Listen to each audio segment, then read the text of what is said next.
La Belle Époque is the sort of vastly entertaining mainstream French film that was produced with regularity during the 1970s-80s and was sometimes remade by Hollywood.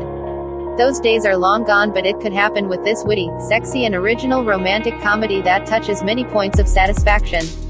This is the rare contemporary French attraction that looks to have real prospects for a vibrant international career. Not a high art film, the sharp-minded film played out of competition in the main selection at Cannes. Given the veteran cast, one might not think that actor and screenwriter Nicolas Betta's second feature, After Mr. and Me Adelman in 2017, would likely set many erotic sparks flying. But the very up-to-the-minute script pivots on a Westworld-like dramatic conceit that permits well-heeled customers to revisit old times and play out fantasies of the past recaptured, all in a novel way that's beautifully served by very adept writing and staging.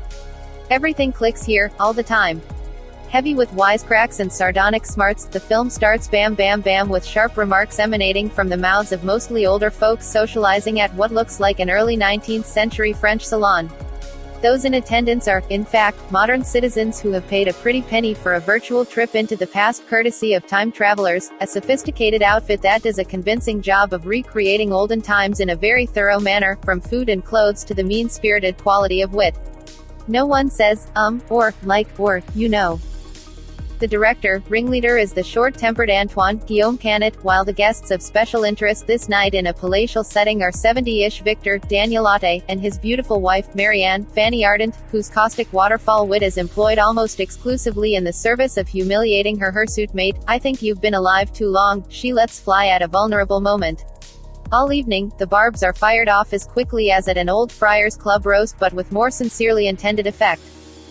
Marianne's scorn is no joke. Her unkempt husband, a former newspaper cartoonist, has pretty much rejected the idea of keeping up with the modern world, and she happily flaunts her own cheating. Ardant's marvelously overheated performance sets the tone, with O'Toole's Victor as the sad sack target, but the latter comes into his own when, at considerable expense, he decides to plunge more thoroughly into the escapist opportunity offered by new technology to revisit the world of the past. For Victor, this is the early 1970s, when he was in his 20s. The setting is an entirely realistic and traditional French neighborhood, the anchor of which is a classic old bistro, where the first difference you notice is that everyone there smokes like a furnace. The cars are tin cans and racial epithets sometimes fly, but the music is great. What Victor is trying to recapture is not just his fondest moment in time but the youthful Marianne he first fell in love with, who's represented in the time travel interludes by Margot, a waitress at the bistro, embodied by Doria Tellier, whom one quickly accepts as the youthful Marianne, the love object she's playing. Like seemingly everyone else, the substitute has been very well rehearsed and has fed lines that make it easy for Victor to fall in love with her all over again. True to French farce traditions, a host of obstacles present themselves, and many are laugh-out-loud funny. Victor, who's cleaned up his act physically, is having such a good time revisiting the world of his youth that he would much prefer to stay there.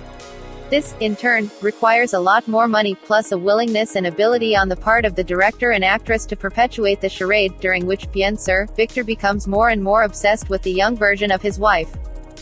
Impressively, Bedeau successfully jumps through the many creative hoops he sets and in the process pulls off the most thoroughly entertaining big-screen French farce in a very long time, one that's both classical and modern. He uses all the old tropes but convincingly adorns them with up-to-the-minute attitudinal and technological trappings. The director also gets immaculate work from his players, beginning with the superb old pros Audet and Ardant, who display the energy of players half their age and effortlessly layer the film with a veneer of Gallic knowingness and sophistication. When Victor is finally ejected from his youthful revelry and forced to confront his actual status as an old guy, the pang feels real. And the film stays in the 1970s recreation long enough to let you seriously ponder whether life really might have been better in the era before cell phones, laptops and texting and innumerable other modern conveniences. But the final payoff is strong, too, leaving a satisfied feel at the end. This is accomplished commercial filmmaking of a type rarely seen these days, much less applied to this kind of old-fashioned but sharp-minded material.